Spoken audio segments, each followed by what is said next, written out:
Bonjour, bonjour à tous. Nous voici au Japon, dans le stade international pour cette tournée du côté du Japon pour le Paris Saint-Germain de Luis Enrique, mais également, mon cher Greg, bonjour, pour l'Inter Milan de Simone Inzaghi.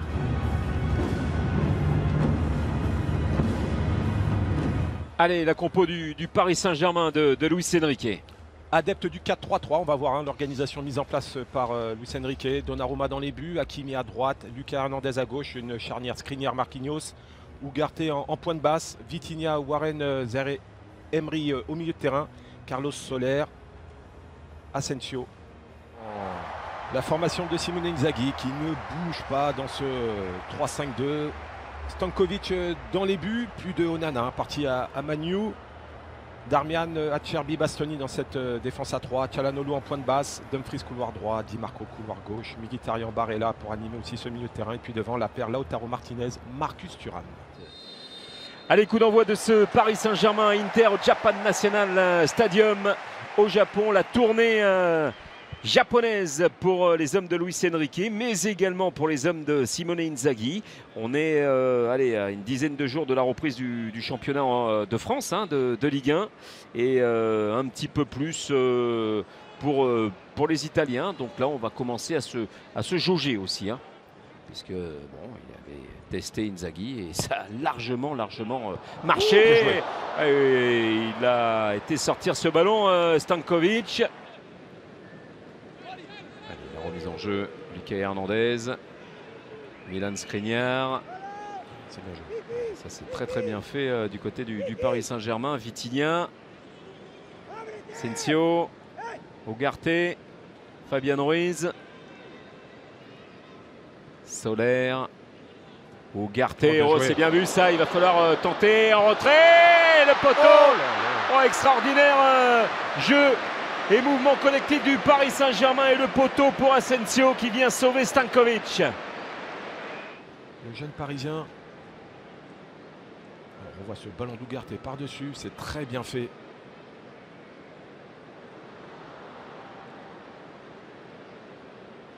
C'est bien joué de la part de Soler, ce qui permet à Asensio d'enchaîner une touche sur son pied gauche. Un joueur de cette qualité doit être capable à cette distance de la mettre au fond. Il veut tellement la mettre. Qu'il soit habitué, chez nous c'est comme ça. Et attention à la patte droite aussi d'Hakimi. Ouais, Hakimi peut frapper fort. Les deux hommes se sont parlé et c'est parti pour Achraf Hakimi. C'est complètement manqué, c'est largement hors cadre au quart d'heure de jeu. Toujours 0-0 entre Paris et l'Inter, avec pour l'instant une domination du Paris Saint-Germain. Oui, clairement, ils sont dans un temps fort, il y a eu de belles situations et notamment ce poteau d'Asensio. On rappelle donc sur le banc, il y a Neymar, il y a Marco Verratti, ballon perdu par Di Marco. C'est assez inhabituel de la part de Di Marco. Soler, et ça revient plein axe, Fabian Ruiz. C'était collé à son pied le ballon sur sa première touche. Voilà, cet enchaînement-là, ça reste collé sous la semelle. S'il arrive à l'amener directement, il aurait gagné du temps face à Calhanoglu. Travail de la part de Soler. De Asensio, pardon. Et on le retrouve Asensio.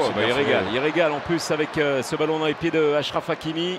Zaïre Emery avec Fabian Ruiz. Peut-être là une frappe lointaine sur son bon pied. Et il est contré avec le retour de Matteo Darmian. Et un ballon qui ne sort pas avec Thuram qui était là, avec Dumfries également. Ça y est, ça s'anime aussi du côté de l'Inter. Et c'est Thuram qui est allé traverser tout le terrain pour récupérer cette balle.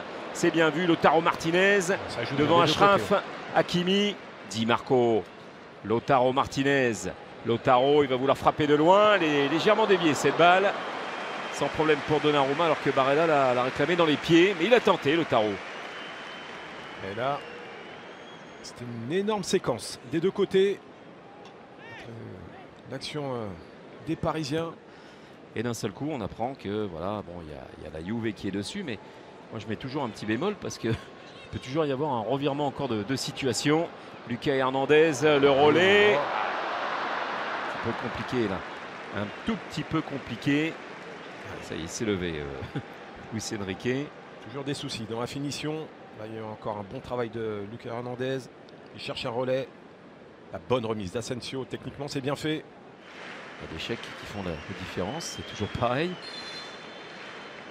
C'est une distance idéale. Ouais, et à la patte gauche de Di Marco, mais il s'efface avec Hakan Çalhanoğlu. C'était cadré, mais c'est quand même directement sur Gigio Donnarumma. Il décale légèrement ce ballon pour que le mur n'ait plus d'utilité. Ça lui ouvre l'angle. Ouais, il n'y a pas assez de puissance. Hein. Trop dans l'axe. Déjà trop dans l'axe, et puis regardez. Hop, il est dévié ce ballon. Il est freiné aussi hein, dans sa course par Hakimi. Il essaie d'en trouver des solutions. On voit tout à l'heure hein, ce corner qui a bien failli surprendre tout le monde. Le poteau. Ah, il y a des situations pour les hommes de Luis Enrique. Sous l'œil de Neymar, qui a fait quand même une grosse préparation, même personnelle, hein, quand il était au Brésil, chez lui. Voilà. Il n'y aura pas de relance de Gigio Donnarumma. C'est la fin de cette première période. Sur ce score de 0-0 entre Paris et l'Inter. Mais pas mal de choses intéressantes pour Asensio et ses copains. Marquinhos. Hakimi. C'est bien fait. Ouais, c'est ressorti proprement à chaque fois par les Parisiens. Et Zahir Emery. Oui, il a du gaz. Et ça, c'est de bonne aloi. Hein. Et oui, il va falloir compter sur lui. Oui, il semblait un peu écraser cette tentative de Vitinha, mais ça passe pas loin du poteau de Stanko. C'est venu de cette percussion du Titi parisien encore une fois.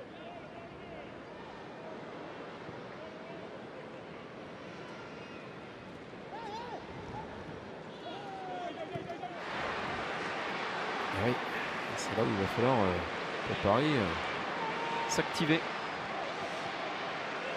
Fratesi, Lautaro Martinez. Bien vu la récupération avec Vitinha. But! Magnifique tentative de la part du Portugais Vitinha. Et voilà le Paris Saint-Germain qui mène 1-0 avec une frappe magnifique qui vient se loger dans la lunette de Filip Stanković. 1-0 pour Paris. Il est écœuré là, Filip Stanković. Hein. Elle est belle cette frappe. Autant il a écrasé sa première tentative tout à l'heure. Et là, il a toute la latitude d'avancer. Bastoni ne sort pas. Ah, il y a un sacré espace là pour pouvoir frapper. Oh, elle flotte, elle fuit Stanković qui n'arrive pas à pousser sur ses jambes. Prise d'info. Plutôt mérité. Oui. Plutôt mérité. Sur cet angle-là, elle est belle. Hein. Magnifique. Voilà, et ça, quand on a des joueurs aussi de talent comme ça, quand ça sourit, que ça dégaine, ça fait mouche. Là, on connaissait sa qualité de frappe à Vitinha. Elle n'a pas souvent fait mouche la saison dernière, mais le potentiel est là. Sherendorf, Milan Skriniar, devant Esposito, la relance interceptée par Cuadrado. Cuadrado hein, qui arrive de la Juve après ces longues années. On se souvient, et heureusement il ne l'a pas recroisé, mais bon après ça s'arrange, hein, de cette grosse embrouille en Coupe d'Italie avec Handanovic. Voilà. Oui, il va falloir qu'il retourne un petit peu les tifosi. Mais lui, regardez, il a peur de rien, regardez. Voilà, ça c'est du Juan Cuadrado. Il y en a qui peuvent le regarder, mais en attendant, c'est ça Cuadrado. Il vient vous semer le trouble dans une surface de réparation. Il peut marquer dans un angle incroyable. Et là, eh ben, il était tout près d'aller égaliser. Il est virevoltant. On le connaît, hein, pourtant ce crochet extérieur. Et là, il fait la différence sur Kurzawa et la main ferme. On aperçoit ces deux hommes et Neymar. Vous entendez le public japonais qui salue Ney.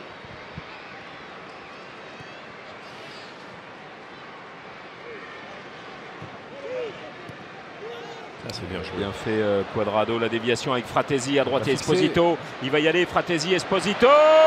C'est bien joué. L'égalisation à la 81e minute sur ce ballon perdu par les Parisiens. Le contre mené de fort belle manière. Récupération Cuadrado, Fratesi qui transperce, Esposito qui marque. Un but partout entre Paris et l'Inter. Tout est bien fait sur cette action. Et la bonne surface utilisée par Esposito. On voit ce bon relais. Kurzawa qui sort loin sur Cuadrado. Mais Esposito est seul. Défense parisienne déséquilibrée. Le bon ballon de Fratesi qui permet à Esposito d'enchaîner en une touche. Et le plat du pied fort au ras du poteau aura suffi pour tromper Donnarumma. Esposito, on le rappelle, qui a 21 ans et qui a bien failli trouver la Serie A avec Bari. Ah, il a souvent été prêté, hein, formé depuis 2015 à l'Inter. Il est prêté à la Spal, Venise, Bâle, Anderlecht, Bari. Oh, il a vu du il a vu du monde, mais ça forme aussi. Hein. Correa, Fratesi, Esposito. Et derrière, ça fait 2-1 avec ce ballon qui arrive dans les pieds de Sensi. Les deux nouveaux entrants qui sont en train de faire chavirer le Paris Saint-Germain sur des coups de butoir dont on a l'habitude avec l'Inter, mais pas avec ses joueurs. Ouais. Très bien huilé. Ouais, dans la foulée de cette égalisation, on voit ce mouvement. Le bon déplacement de Correa qui va patienter. Fratesi qui fait la différence par sa course. Encore une fois, il aime se projeter comme cela dans la surface. Deuxième fois, passeur. Prise d'info. Il y a cet appel d'Esposito qui permet à Sensi de se retrouver seul. C'est très bien joué de la part des interistes. Sensi impeccable sur ce coup-là. Ce plat du pied, totale efficacité. Lui qui a disputé 28 matchs avec Monza la saison dernière. Il a inscrit 3 buts. Et bon, c'est vrai qu'il y a eu cette hésitation, Monza, de le conserver. Ouais, je ne pense pas qu'il y ait d'autres situations après ce coup franc. On a vu Hakimi s'essayer en première période sans réussite. Va-t-il laisser sa chance à Vitinha? Celui-là hein, qui prend son temps pour... Voilà, ça y est, il a sifflé. C'est parti pour le Paris Saint-Germain. C'est parti pour Vitinha. Et c'est manqué. Et voilà, c'est fini, c'est terminé. Le Paris Saint-Germain s'incline après avoir mené à la 64e minute par cet homme Vitinha. Égalisation Esposito, but vainqueur de la part de Sensi. Et on a vu quand même un petit sourire de la part de Luis Enrique. Et tout n'est pas acheté dans ce que l'on a vu aussi. Hein.